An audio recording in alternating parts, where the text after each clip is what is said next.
The Day Love Bloomed in a Bookshop. Hi, everyone. I'm Florence, and welcome to the English Academy. Today, I've got a story that'll make your heart flutter, a tale of two strangers, one rainy day, and a little bookshop where love blooms like magic. Want to know how a spilled coffee turned into forever? Stick around, because this is the sweetest romance you'll hear all week. Hello, lovely learners. I'm Florence, your guide to English and all things wonderful here at the English Academy. If you're new, hit that subscribe button. We're all about fun stories, English tips, and happy vibes. Today, I'm sharing a romantic story time called The Day Love Bloomed in a Bookshop. It's full of cheerful moments, sweet surprises, and a love so pure it'll make you believe in fairy tales again. Perfect for practicing your English listening, too. So, grab a cozy blanket, maybe some tea, and let's dive into this heartwarming tale. Ready? Here we go. The Day Love Bloomed in a Bookshop.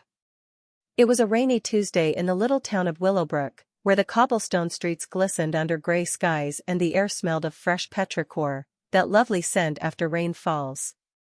In the heart of town stood Pages and Petals, a quaint bookshop with ivy-covered walls, warm golden light spilling from its windows, and a tiny bell that jingled every time someone stepped inside. This wasn't just any bookshop, it was a place where stories came alive, and for Ella Mayfield, it was her sanctuary. Ella was 24, with curly auburn hair that tumbled past her shoulders and eyes the color of a summer sky, bright blue and full of dreams. She'd worked at Pages and Petals for 2 years, ever since she'd moved to Willowbrook to chase a quieter life. She loved the smell of old books, the soft rustle of pages, and the way customers' faces lit up when they found the perfect story. Ella wasn't looking for love, she was happy with her books, her cat Muffin, and her little routines. But love, as it often does, had other plans. That Tuesday, the rain was relentless, drumming against the shop's windows like a gentle song. Ella stood behind the counter, flipping through a worn copy of Pride and Prejudice, her favorite. She was just at the part where Mr. Darcy confesses his love. Her heart always skipped a beat there, when the bell jingled, and in walked a stranger. He was tall, with dark hair damp from the rain, and a navy coat that clung to his shoulders. In his hands, he juggled an umbrella, a soggy paper bag, and a cup of coffee that wobbled dangerously.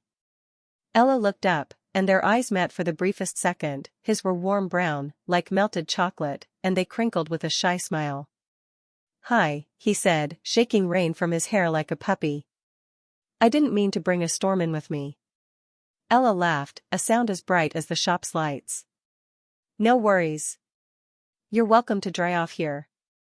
I'll even throw in a bookmark for free." He grinned, stepping closer, and that's when it happened. The coffee cup slipped from his hand. It hit the floor with a dramatic splash, sending a wave of caramel latte across the hardwood. Ella gasped, and he froze, his face turning pink. "Oh no, I'm so sorry," he stammered, dropping to his knees to mop it up with his scarf. "I'm such a klutz." Ella grabbed a rag from behind the counter and knelt beside him, giggling.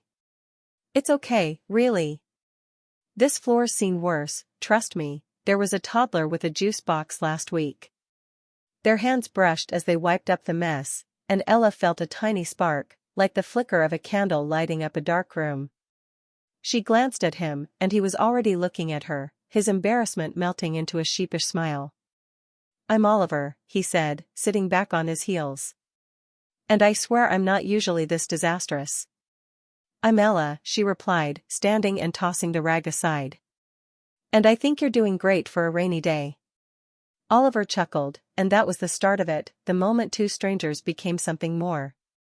He explained he'd ducked into the shop to escape the rain, but now that he was here, he couldn't resist browsing. Ella led him through the aisles, pointing out her favorites, a poetry collection by Emily Dickinson, a mystery novel with a twist she'd never guessed, and, of course, Pride and Prejudice. Oliver listened intently, his eyes lighting up when she spoke, and soon they were trading stories about books they loved. He confessed he adored The Great Gatsby for its dreamy prose, and Ella teased him about rooting for Gatsby over Daisy. The rain didn't stop, and neither did their conversation.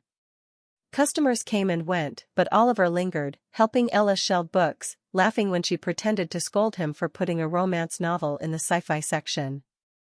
By the time the shop grew quiet, the sky had darkened into evening, and Ella realized she didn't want him to leave. "Want to stay for tea?" she asked, holding up a kettle she kept in the back. "It's the least I can offer after you survived the coffee catastrophe." Oliver's smile was soft, almost dazzling. "I'd love that." They sat on a cozy couch in the corner, surrounded by books, sipping chamomile tea from mismatched mugs. The rain tapped a rhythm outside, and inside, the air felt warm and golden. They talked about everything: how Ella once dreamed of being a writer, how Oliver taught art at the local school and painted landscapes on weekends. He told her about the time he'd accidentally painted his dog blue. It was washable paint, thank goodness, and she laughed until her sides ached. "Do you believe in fate?" Oliver asked suddenly, his voice quiet but curious. Ella tilted her head, stirring her tea. "Maybe." "Why?" "Because I think I was meant to spill that coffee today," he said, his eyes locking with hers. "It brought me here. To you."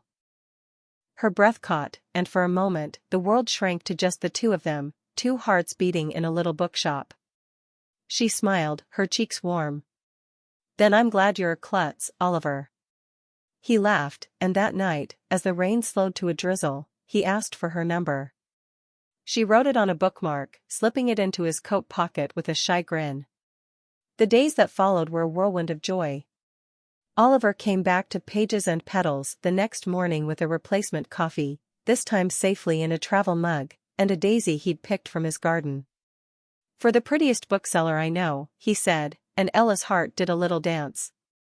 They started meeting every day, coffee dates at the shop, picnics by Willowbrook Lake with books in tow, evening walks where they'd point at stars and make up silly constellations. One night, Oliver brought his sketchbook and showed her a drawing, a girl with curly hair surrounded by books, her blue eyes sparkling. "It's you," he whispered, and Ella kissed him under a lamppost, the world glowing around them. Weeks turned into months, and their love grew like the ivy on the bookshop walls, steady,